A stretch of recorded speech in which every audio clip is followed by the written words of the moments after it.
Feliz día, bienvenidos a este espacio del canal Caracterización Petrofísica, donde encontrarán lo último en tendencias, herramientas y metodologías. Hoy con un segmento muy especial de Petro Coffee, un espacio virtual donde emulamos las tertulias alrededor de un café. Porque en esos espacios naturales los expertos siempre hemos dialogado y de esa forma nos hemos enriquecido. Hoy tenemos una invitada sumamente especial. Kaufa Martínez. Kaufa con más de 20 años de experiencia en caracterización petrofísica.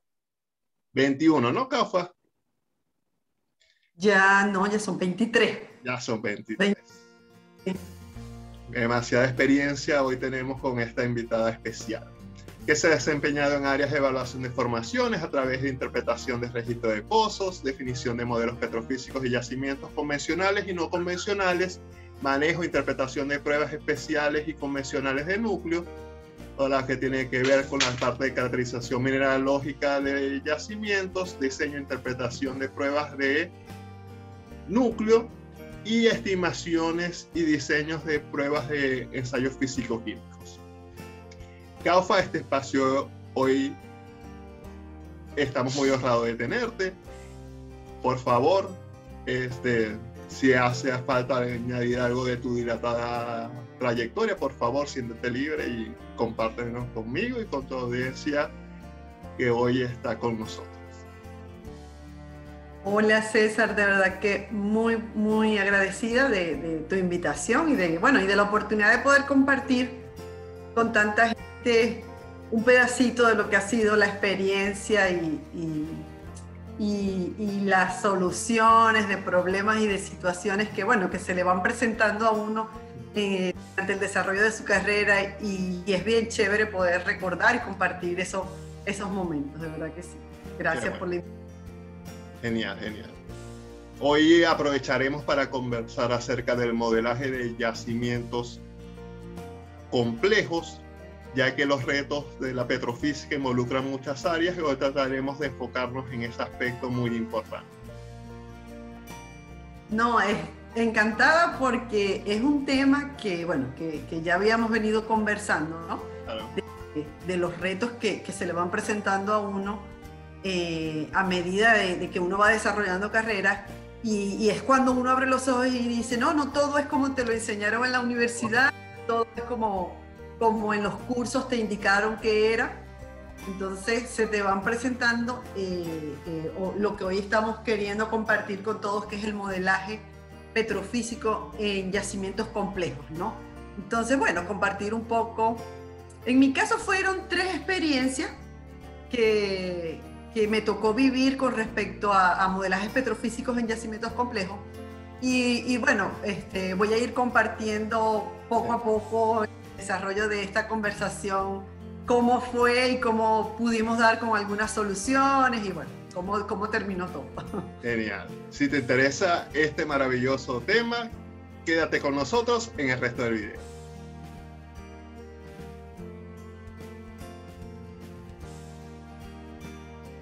Bueno, Kaufa, es momento de iniciar esta maravillosa velada compartiéndonos ahí tus experiencias en esos casos de yacimientos complejos que quieras compartir hoy con nosotros. Bueno, César, de esta temática tan interesante, quería compartir con ustedes un primer caso. De hecho, estaba yo muy recién dentro de la industria y me tocó trabajar en un campo hacia el sur del lago de Maracaibo, hacia el occidente de Venezuela, y realmente fue mi primera experiencia formal, ¿no? Como petrofísico, ¿no? El gran reto allí era que se trataban de yacimientos siliciclásticos con unos estupendos desarrollos de cuerpos de arena, con permeabilidades, y así como te lo estoy diciendo, por encima de un Darcy y excelentes porosidades, pero el tema allí era las aguas frescas. Eran yacimientos con aguas muy frescas y era un yacimiento nuevo. Cuando yo llegué era el tercer pozo de de ese campo. El primero fue el exploratorio, el segundo ya le tomaron núcleo, yo llegué para el tercero y ya venía, digamos que un trabajo anterior relacionado con la caracterización con la caracterización petrofísica de ese yacimiento, ¿no? Pero resultaba muy compleja porque los modelos extrapolados de los campos vecinos arrojaban todo petróleo y cuando completaban los pozos, si bien eran tasas tremendas por encima de los 1000 barriles por día, 1200, 1000, inclusive recuerdo que tuvimos pozos de 1800 barriles por día. Con esas permeabilidades te podrás imaginar, o sea, la capacidad de producción que tenían de flujo, pues, que tenían esos pozos. Pero el tema era la selección de los intervalos a cañonear, porque eran completaciones selectivas a través de cañonear, ¿no? Entonces, una de las primeras cosas que hicimos fue tratar de convalidar el modelo a través de la correlación núcleo-perfil. Yo siento que cada vez que llegamos a una área, la correlación núcleo-perfil y la validación de los modelos petrofísicos que uno hereda es fundamental, porque, bueno, si bien nuestros antecesores hicieron las cosas por alguna razón, siempre hay unas condiciones o contextos tecnológicos que pudieron haber mejorado con el tiempo y te permitiría aportar mejoras a esos modelos. Por eso es que yo siempre, cada vez que yo llegaba a un área, yo validaba mi modelo petrofísico. Nunca me apegaba a reproducir ese modelaje que yo heredaba, ¿no? De alguna forma. Siempre hay cosas que son susceptibles de mejora y de otro enfoque. Exacto, sobre todo en este ámbito de actualización y modernización constante, ¿no? La industria petrolera siempre está sujeta a lo que son las mejoras de las tecnologías por parte de las compañías de servicio en cuanto al perfilaje y todo eso. Bueno, entonces, cuando comenzamos a hacer la correlación núcleo-perfil, nos dimos cuenta que ningún modelo teórico existente reproducía las saturaciones reales en el yacimiento. Y comenzó un reto porque ahí fue donde comenzaron como que esa parte autodidáctica, donde nos dimos cuenta que teníamos que entrarle a la ecuación de Simandou, entender el polinomio o el algoritmo matemático que implicaba Simandou y cómo poder modificarlo para personalizarlo para nuestro yacimiento.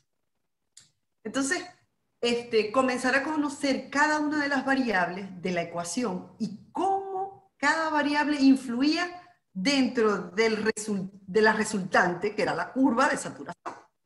Bien, entonces, sí, comenzamos a jugar variable por variable.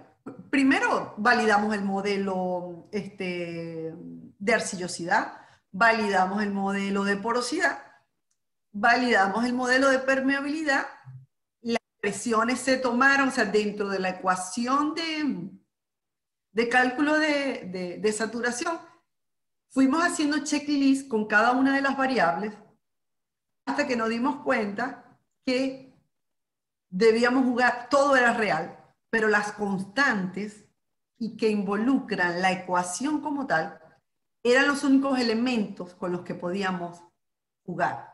A veces ahí le dicen colocar pseudoexponentes de Arch. Es correcto. Entonces empezamos a jugar con los exponentes y las constantes involucradas en la ecuación hasta reproducir una curva de saturación según el núcleo que ya teníamos, digamos que el perfil de saturación real, ¿no? Bueno, eso nos permitió generar una ecuación o un modelo de saturación particular para ese yacimiento. A partir de allí, pudimos reproducir cálculos de saturación en pozos siguientes. Esto no fue tan sencillo, ni fue de un solo ejercicio matemático. En aquella época, te estoy hablando hace 20 años atrás, entrar dentro de la caja negra de los software y modificar la ecuación. Oye, mira cómo nos costó. Porque ahora tú puedes entrar y crear incluso tus propios modelos, pero hace 20 años tenías que llamar a la empresa de servicio dueña del software, plantearle tu modelo matemático, tu algoritmo matemático. Lo enviaban a Houston. Houston ¿te acuerdas de todo eso? Houston ¿cómo se llama? Lo programaba y te enviaban tu modelo que tú elegías particular de tu propio yacimiento. En aquel momento era algo Qué muy... gran experiencia. Sí, ahora es mucho más común que tú generes tus propias ecuaciones, tus propios modelos y que el software te sea más permite... personalizado. Es correcto. Pero con el concurrir del tiempo llegó una herramienta que fue el dieléctrico. Recuerdo que el dieléctrico vino como a convalidar nuestro modelo matemático, porque de hecho, en ese campo fue uno de los primeros dieléctricos corridos en Sudamérica. Y la compañía de servicio lo trajo porque entendía cuáles eran las situaciones por las que nosotros estábamos pasando. Y siempre quedaba la duda, como las permeabilidades eran tan altas, la intrusión de agua era muy temprana. Entonces siempre quedaba la duda de que si podíamos optimizar esa selección de esos intervalos a cañonear. Y con el dieléctrico definitivamente reprodujo César, pues muy bien, lo que nosotros con el modelo matemático ya habíamos, digamos que, venido elaborando. Entonces, bueno, fue una experiencia bien bonita a la que habían trabajado franceses. Esa empresa era una empresa mixta operada por argentinos y en la otra parte eran canadienses y franceses. Los canadienses, los franceses estuvieron trabajando en el modelo petrofísico y no se me olvidó cuando el gerente argentino nos dijo que habíamos logrado lo que un gran equipo en Francia y otro en Canadá no había podido. Entonces nos llenó pues de una satisfacción, ¿no? Haber podido consolidar ese modelo para ese campo. Capaz, y bueno, disculpa, ¿y era crudo pesado, mediano, liviano? Era mediano, crudo mediano, sí. Y luego llegó la tecnología de la resonancia magnética, todo eso vino años después. Y si bien precisaba las zonas saturadas realmente de petróleo, de agua fresca, etcétera, etcétera, era mucho ya más económico tener el modelo consolidado. Y bueno, finalmente ese modelo todavía se usa en ese campo. Y fue una experiencia bien bonita. Fue una experiencia bien bonita porque nos tuvimos que meter con matemáticas, con modelaje, con correlación núcleo-perfil, con todo eso, y de verdad que fue bien grato haber logrado una solución en ese caso. Qué buen ejemplo, qué buen ejemplo. Ya estoy ansioso de escuchar la segunda experiencia. Gracias. Bueno, mi segunda experiencia con yacimientos complejos, César, fueron con los yacimientos TAI. Ya te comentaba que una vez que llegaba a una nueva área, yo fui sometida a un cambio de zona para estar más cerca de mi casa, porque trabajé muchos años, trabajé 12 años en Maracaibo, una ciudad a más o menos 1 hora de donde yo vivía. Y bueno, pedí cambio hacia la costa oriental y llegué bajo la misma metodología. Voy a validar mis modelos petrofísicos, a validar mi modelo de arcillosidad, mi modelo de porosidad, permeabilidad, etc. Aquí el reto era otro, era yacimientos en diferentes edades, ¿no? Edades geológicas. Y en este caso, el más profundo era también un siliciclástico, pero presentaba tremendos fenómenos de una condición de dureza extrema, ¿no? Al punto que afectaba las respuestas de los registros de resistividad. Y en este caso, eran registros que mostraban muy alta resistividad, pero no estaba del todo asociada a la saturación de los fluidos de esa zona. Entonces queríamos empezar a entender por qué era tan difícil identificar los intervalos a cañonear, porque sencillamente salían secos. O sea, las mejores zonas según el modelo estándar, las tasas eran muy bajas, las tasas de aporte, ¿no? Finalmente ese yacimiento se manejaba bajo un esquema de fracturas hidráulicas, pero de nada valía, César, hacer una fractura en una zona donde no había capacidad de almacenamiento, porque realmente podías conectar, ¿qué? Si no habían poros. Entonces, comenzamos a ajustar el modelo de porosidad y comenzamos a meternos con secciones finas. Esa fue mi primera experiencia de lo que fue el análisis de secciones finas. Me apoyé mucho con el Instituto de Investigaciones Petroleras de la Universidad del Zulia. Tremendo personal, tremendos expertos. Ellos nos acompañaron desde la selección de los tapones o muestreos que íbamos a hacer hasta toda la asesoría de lo que fue la interpretación. Y ahí entendimos que ese yacimiento estuvo sometido a unos efectos diagenéticos muy profundos. Sí, que marcaba en las secciones finas con una recristalización de cuarzo y un sobrecrecimiento de cuarzo.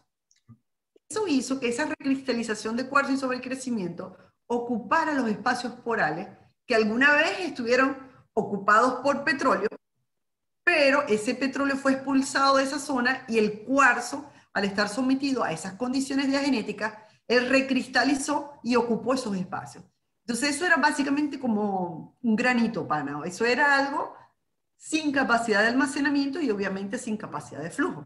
Claro, los contactos entre grano y grano estaban cóncavo, convexo, eran, o sea, en las secciones finas fue bien interesante porque aprendí lo que eran esos fenómenos de contactos entre granos, los fenómenos de recristalización y los fenómenos de sobrecrecimiento de grano, ¿no? Entonces, todo eso le jugó una mala pasada a lo que fue la capacidad de almacenamiento, y cuando registrabas te daban unas resistividades altísimas, pero ahí los patrones de cutoff para seleccionar los intervalos a cañonear se tuvieron que modificar y sencillamente teníamos que regirnos más por la porosidad. O sea, era fundamental encontrar rasgos de alguna capacidad de almacenamiento más que una resistividad misma.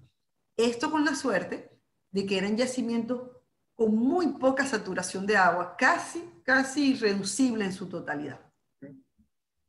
Eso nos permitía, digamos que dejar de prestar tanta atención al elemento resistividad y concentrarnos más en la parte de capacidad de almacenamiento y flujo. ¿Qué indicadores cualitativos utilizaban? Cualitativos como tal, había la separación de las curvas que nos permitían ratificar esa capacidad de flujo como tal. Y básicamente el modelo de porosidad ya no era cualitativo, sino cuantitativo, pero que nos demarcaba muy bien cuáles eran nuestras zonas de interés. Entonces ahí rompimos paradigmas, porque mucha gente con la petrofísica, no, que donde hay resistividad. Correcto. Entonces comienza a romper paradigmas de que no necesariamente una resistividad alta te está hablando de que hay petróleo. Y comienzas a usar esos elementos, como tú me dices, que no necesariamente son cuantitativos, como por ejemplo la separación del tren de curvas de resistividad que te hablaban de una capacidad de movilidad o de... Si la zona tenía capacidad de recibir, era porque tenía capacidad de flujo, obviamente. Entonces eran unos elementos cualitativos que también te daban luz de cuáles eran esas zonas que eran tus zonas de interés. Lo que dices es bastante interesante porque muchos al principio piensan que la petrofísica es simplemente matemática. Entonces, si la ecuación dice que la saturación de petróleo es alta porque la resistividad es alta, se dejan guiar mucho por los números y no por la interpretación geológica. Siempre es importante añadir esos aspectos que has estado desarrollando para en verdad poder dar una respuesta acertada de la descripción del yacimiento. Eso es correcto, César. Yo sé que tu visión también está muy fina por la parte que tú has dominado durante tantos años, que es de interpretación de imágenes. Y eso nos da una pericia, ¿no? Cuando uno comienza a identificar el comportamiento de todas las curvas de forma simultánea y entender a qué responde cada una. Y comenzar a machar, porque esta me está respondiendo de esta forma en esta zona y esta de esta otra. Y no necesariamente, como tú me estás diciendo, apegarnos a una corrida de un software, de un modelo matemático que genera unos resultados. Y ahí es donde está la parte de que somos intérpretes físicos, y no operadores de software.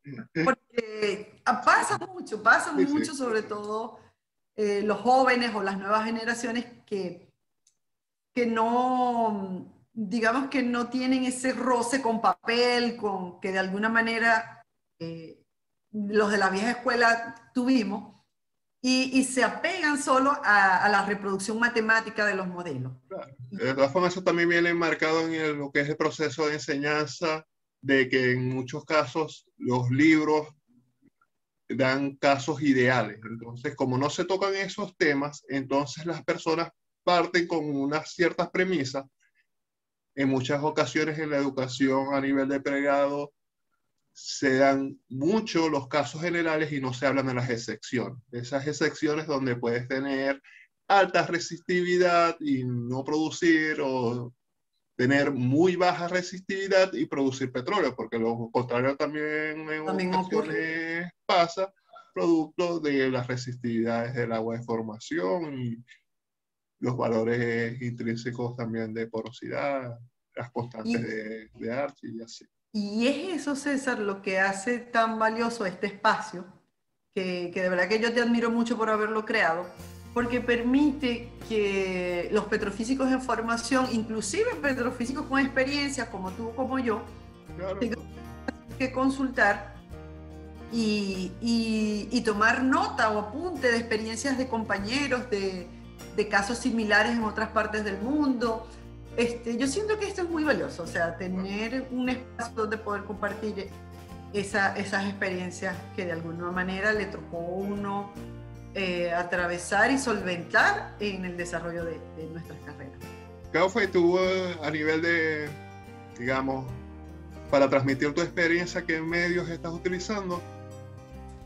Oye, te confieso que he sido lenta en la parte de redes sociales y eso. Me estoy iniciando, casualmente me estoy iniciando, parte del equipo de KSM. KSM es tu consultora, KSM, ¿no? Sí, KSM Services es la organización que creamos para generar servicios de transferencia de conocimientos. En ese sentido, todas aquellas personas que fueron mis mentores, mis profesores, mis compañeros de trabajo, creamos de alguna manera un grupo en el que ponemos a la disposición el conocimiento a través de cursos que inicialmente fueron presenciales, ahora posterior, llamémoslo antes y después de pandemia, posterior a pandemia, nos ha tocado, digamos que iniciarnos en todo esto de la transferencia de conocimiento online y todo esto que bueno, en nuestra página web ksmservicesla.com también publicamos blogs de algunos expertos, resultados de investigaciones. Tú compartiste una digamos que de tus experiencias o de tus investigaciones con nosotros en ese blog. Y bueno, tratamos de dejar un poquito de conocimiento al alcance de todos y de compartir pues todas esas experiencias. Encontrarán el link hacia esa valiosa página web que tiene un diseño muy atractivo justamente en los comentarios de este video.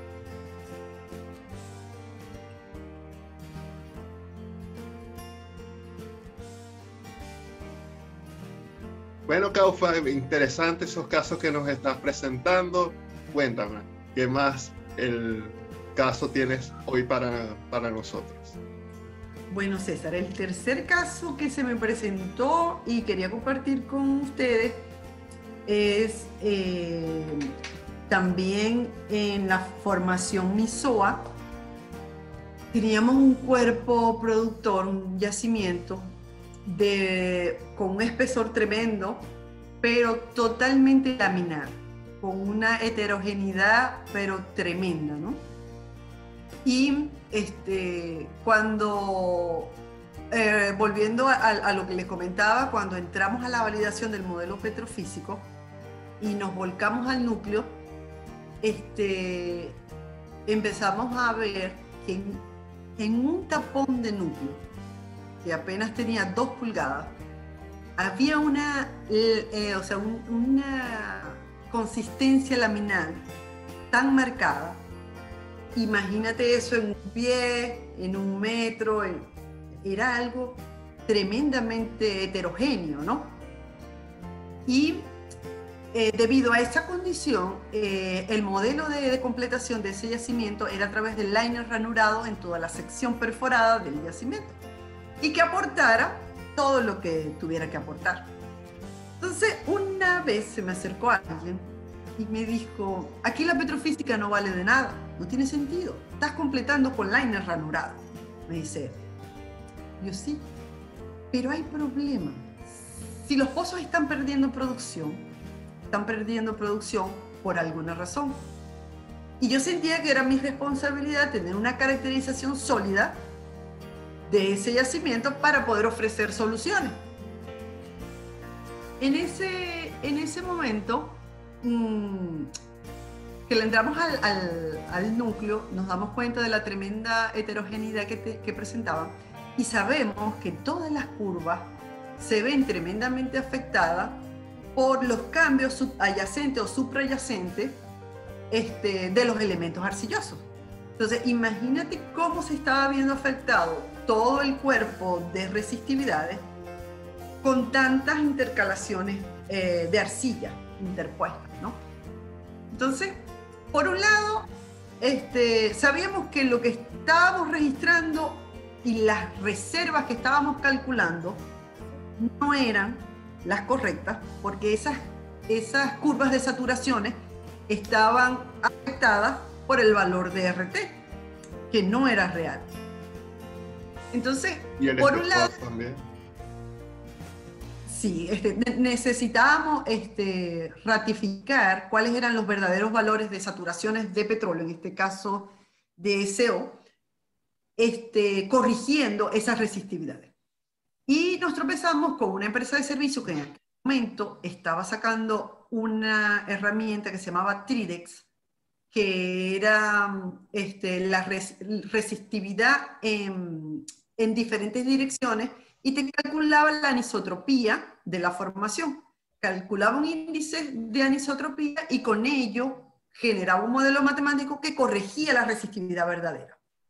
Cuando tú ponías la resistividad verdadera con la resistividad convencional, te dabas cuenta que había un batch tremendo entre ambas curvas y que esa curva alimenta una ecuación, que esa ecuación te terminaba generando una saturación de agua mucho más alta que la real y tus cálculos de reservas estaban subestimados. De hecho, hicimos una corrección del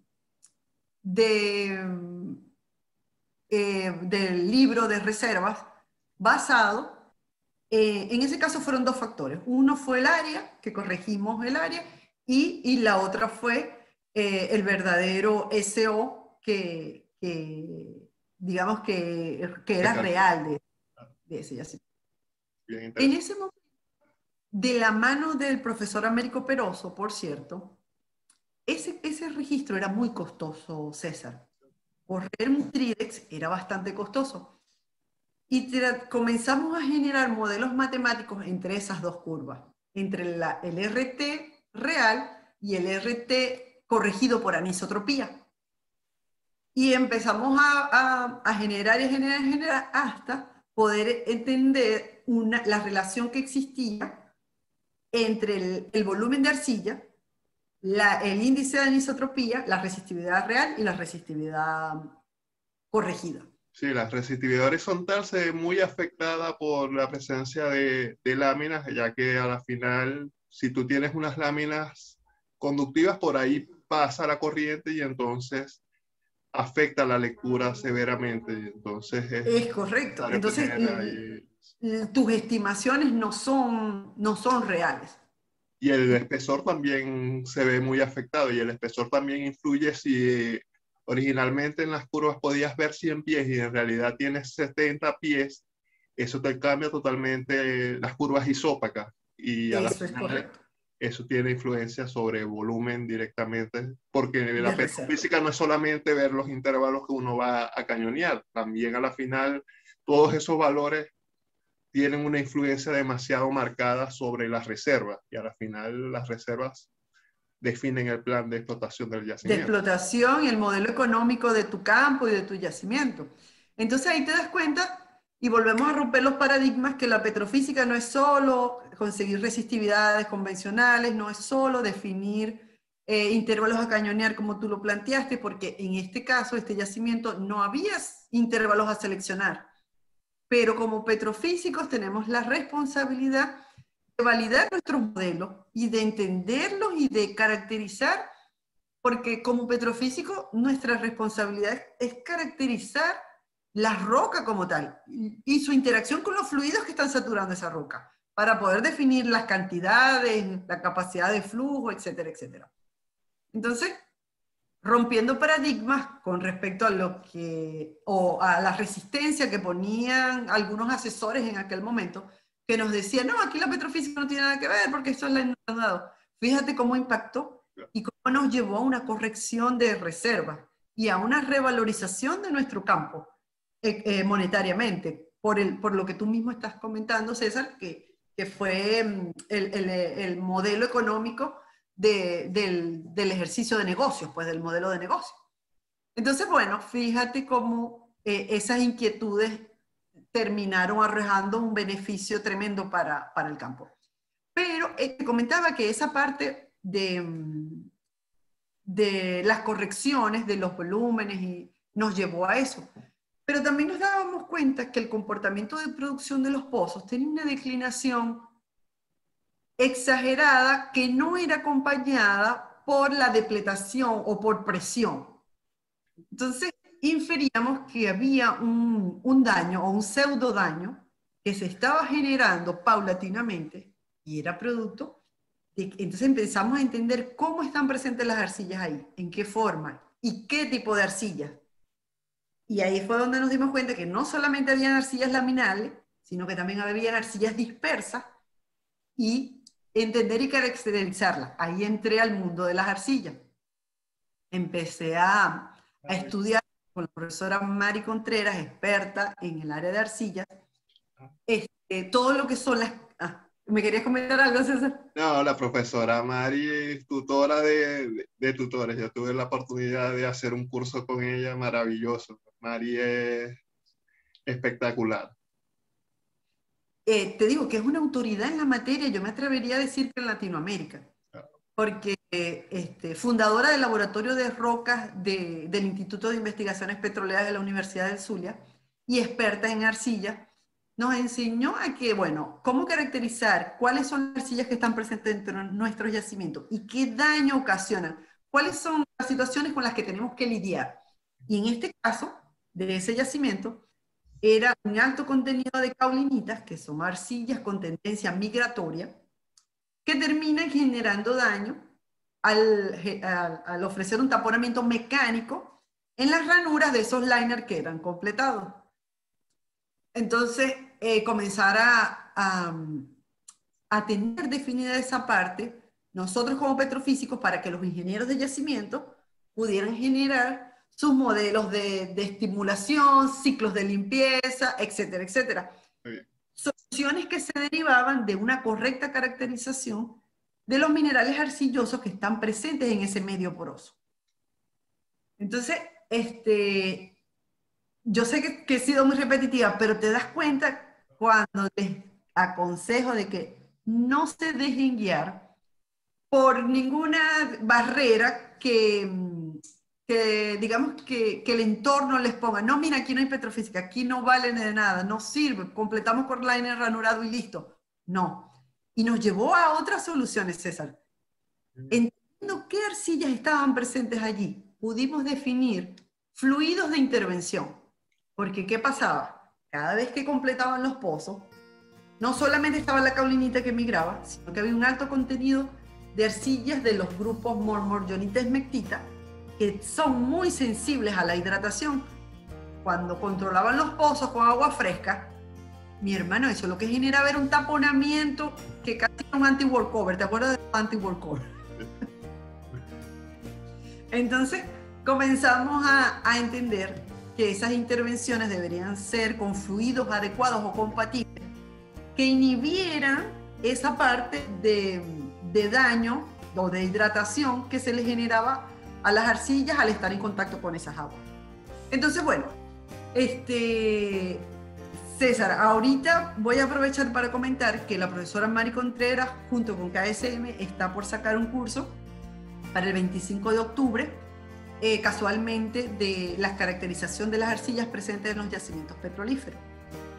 Mira, no se imaginan el valor agregado que nos da a los profesionales de la industria de las geociencias poder entender esta parte de las arcillas, cómo caracterizarlas y cuáles son el daño que cada una de ellas, dependiendo de la que esté presente en tu yacimiento, te pudiera ocasionar. Yeah. Entonces, bueno, hasta aquí, bueno, tenía para compartir estas experiencias. Yo sé que tú también tienes experiencias para compartir con nosotros, César. Buenísimo, buenísimo. Eso que has compartido es genial. Gracias, César. Gracias. Y lo que estás comentando acerca de la parte de yacimientos laminares es sumamente interesante, que es uno de los retos que a mí más me apasiona porque, digamos, más allá de lo que pueda uno aportar en el modelo petrofísico, todavía va un poco más allá. Porque a la final el problema es que ese tipo de yacimiento ni se produce, ni por ejemplo vas a utilizar un mecanismo de recuperación secundaria, no puede ser igual a los yacimientos convencionales. Y no sé si es la problemática de la audiencia, pero en general aquí los yacimientos laminares estaban enmarcados en yacimientos convencionales, o sea, era una pequeña porción o una porción considerable, una porción de un yacimiento. Y a la final se tenía el paradigma de que todo era como de la misma configuración geológica. Y el detalle es que se utilizaban las mismas estrategias de completación en esas zonas laminares que en las zonas con paquetes masivos. Y entonces se da una serie de problemas porque ese tipo de yacimiento a la final, por sus características anisotrópicas de permeabilidad, exige un cambio, por ejemplo, supuesto, una estrategia de completación diferente. ¿Por qué? Porque si ya no es masivo, sino que son lentes más delgados, la irrupción de fluidos indeseados va a ocurrir más temprano. Eso no se daban cuenta. Otro problema, por ejemplo, que si uno va a hacer alguna inyección de fluido, por ejemplo, en los yacimientos de petróleo pesado se consideraba todo el espesor y en función de eso se hacía el volumen de vapor que ibas a inyectar. Pero a la final el vapor solamente calentaba la zona que fuera más homogénea. Entonces estabas sobrediseñando el vapor y a la final no estabas calentando lo suficiente para que hubiera una reducción de la viscosidad que aumentara la productividad de esos pozos. Entonces, cuando ya vas a un proceso de recuperación secundaria, esos pequeños detalles que uno va haciendo a través de una caracterización petrofísica, que generalmente vas a tener que incorporar tus datos geológicos, tus datos de producción y tus registros especiales. Me mencionaste muy adecuadamente la inducción de múltiples componentes o resistividad triaxial, pero también los registros de imágenes para definir esas zonas donde la resistividad o digamos la resolución vertical de las herramientas de resistividad tradicional de 2 pies no dan para esos cambios centimétricos que tiene. Y los registros de imágenes sí tienen una capacidad de resolución vertical que permite ver esos contrastes en los colores y definir esa zona donde vas a tener una reducción de la permeabilidad vertical, un menor espesor, una atenuación de la curva de resistividad. Eso fue bueno para nosotros que tomamos yacimientos maduros porque nos encontramos zonas que no habíamos o no habían sido explotadas tan masivamente como los paquetes más homogéneos. Como tenían una atenuación de la curva de resistividad, no eran completados, pero fue, decía también que mencionaste a nuestro querido profesor Américo, de que nos dejaron comida para el mañana. Así. Entonces, sirve para visualizar que la petrofísica al final tiene un ámbito muy amplio y que no nos podemos quedar solamente en una interpretación de registros de pozos. La petrofísica va mucho más allá y es valiosa, ya sea que el yacimiento está en una etapa exploratoria de desarrollo de madurez, porque si ya estás en la etapa de madurez son muchos los insumos para un proceso de recuperación secundaria que hay que ir introduciendo. Claro, eso es correcto. Así es. Y es bien interesante la parte que tú estás tocando, César, de la recuperación secundaria, porque sabemos que los elementos, digamos que más sensibles dentro del sistema poral son las arcillas precisamente. Entonces, entender y tener claro cuáles son y cuál es su reacción ante la interacción con los fluidos digamos que de inyección para el proceso de recuperación secundaria es fundamental. Uno no puede colocar ningún fluido en el pozo que vaya a entrar dentro del yacimiento sin unas pruebas de compatibilidad adecuada, sin entender la mineralogía de las arcillas. Eso es correcto, totalmente de acuerdo. Sí, bien interesante esa parte también, César, que estás compartiendo con nosotros.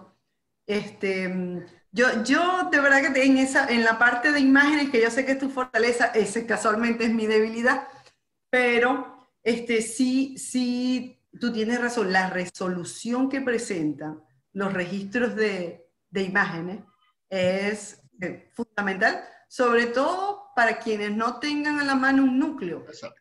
Pueden ver de forma real. Los registros de imágenes son una alternativa excelente para precisar estos rasgos.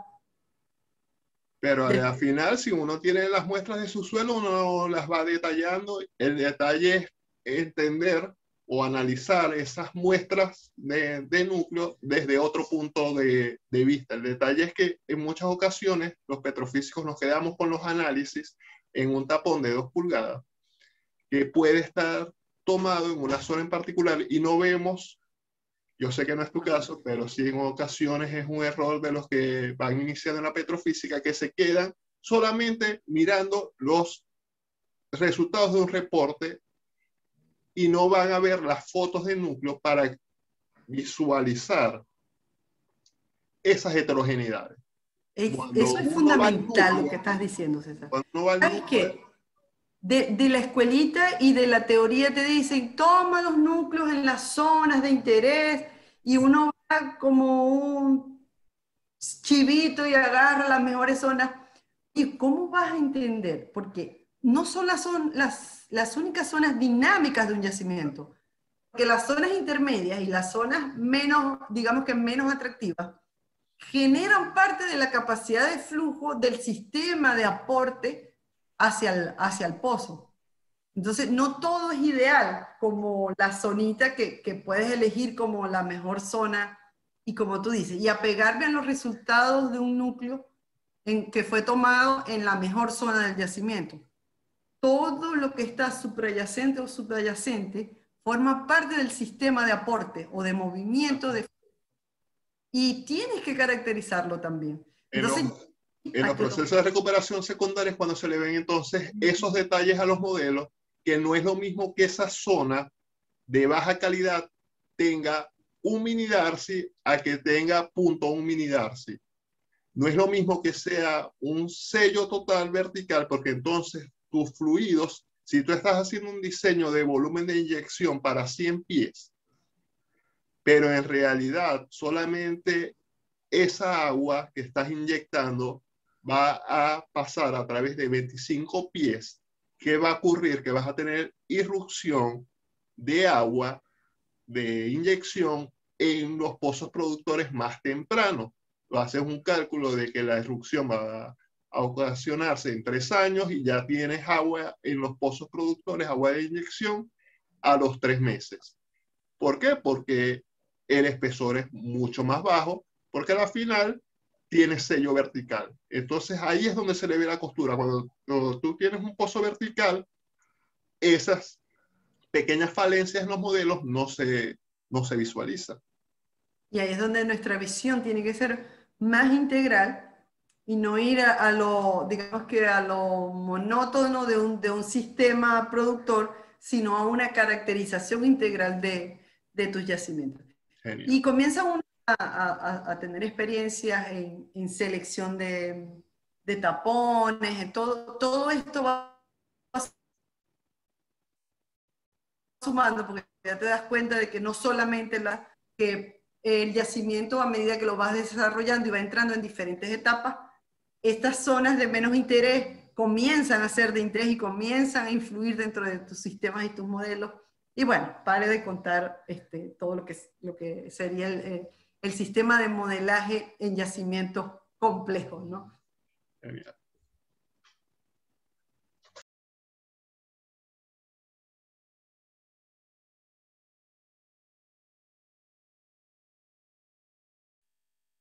Caufa, para terminar, quisiera compartir con la audiencia un caso bien interesante acerca de los yacimientos que tienen microporosidad.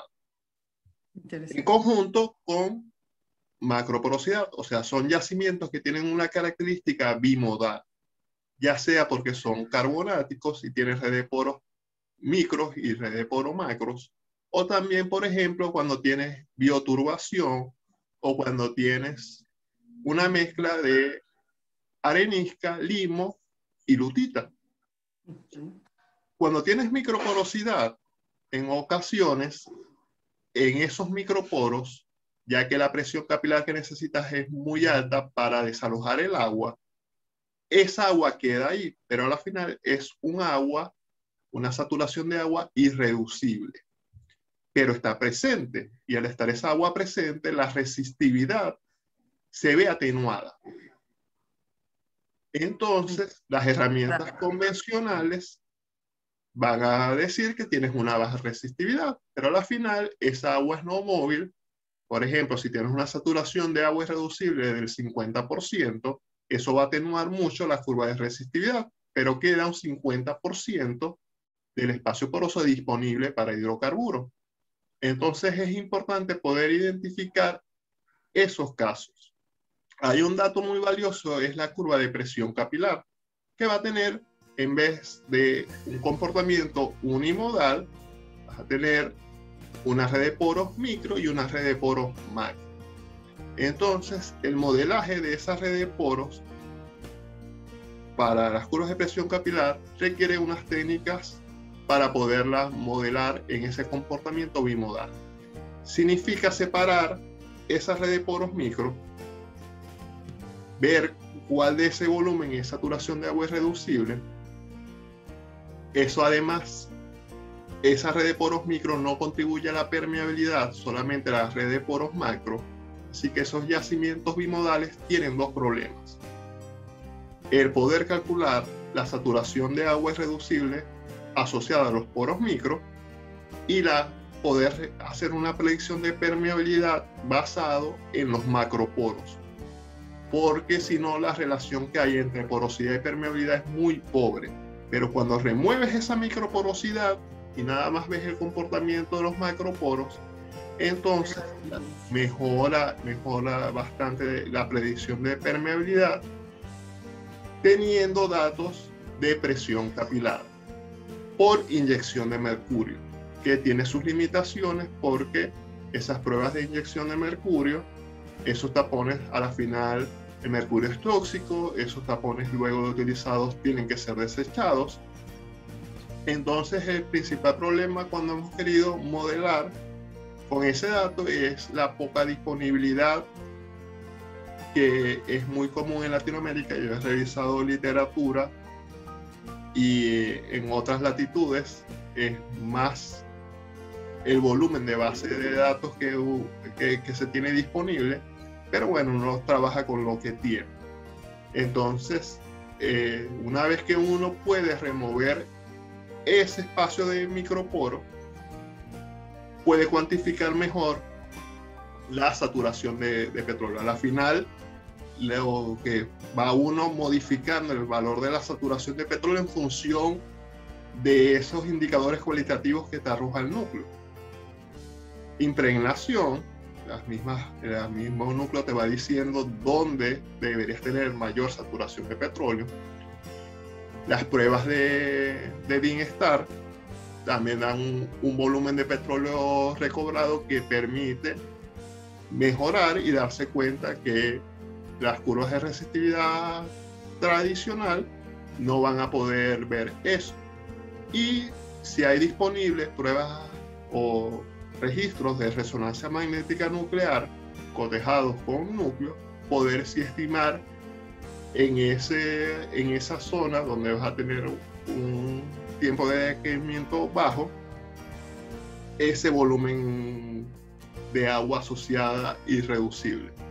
Entonces es un caso que es bastante importante de la contribución que tiene la presión capilar en la caracterización de yacimiento.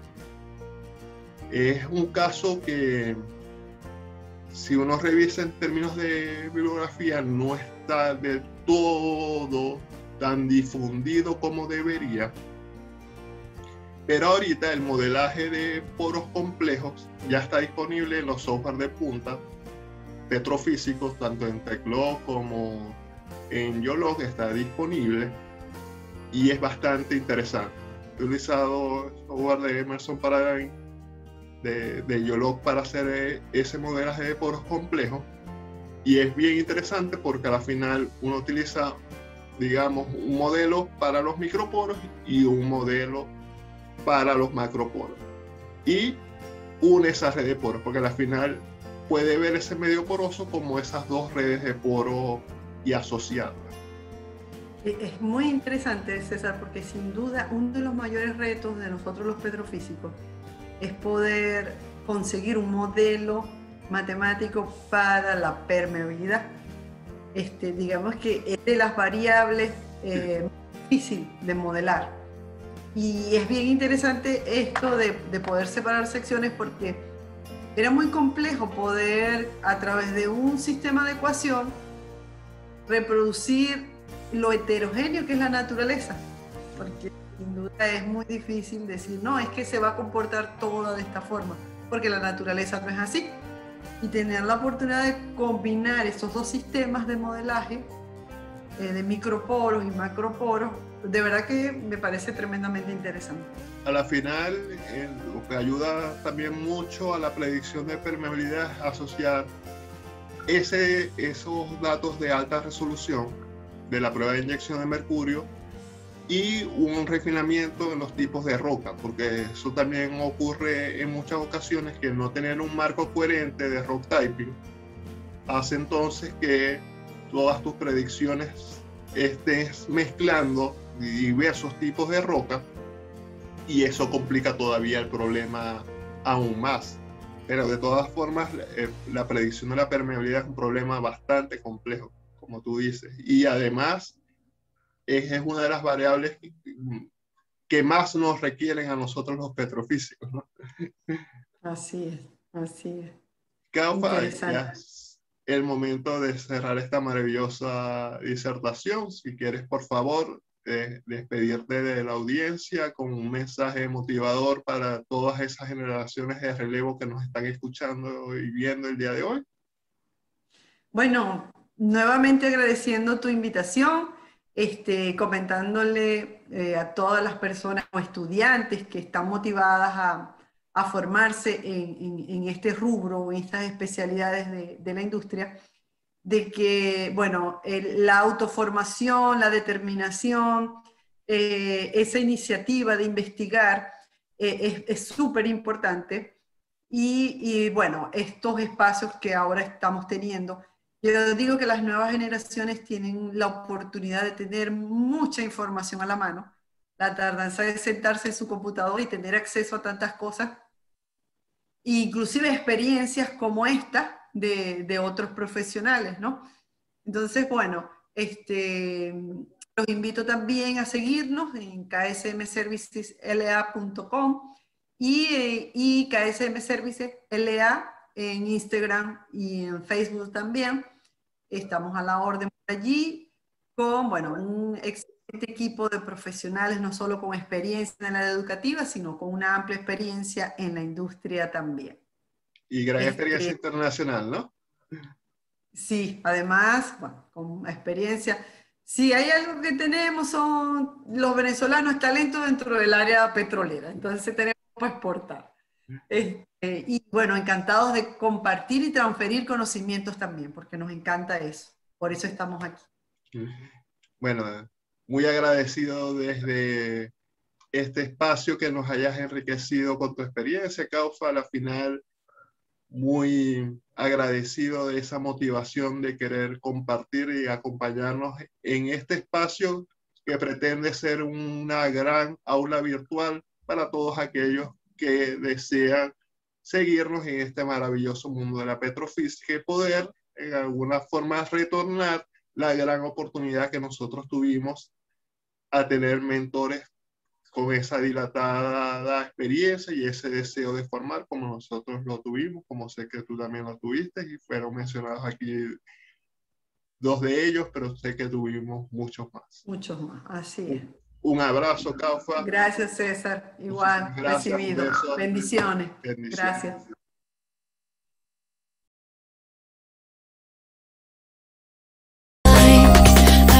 Deja un like y suscríbete al canal para que seamos el aula virtual más grande en petrofísica.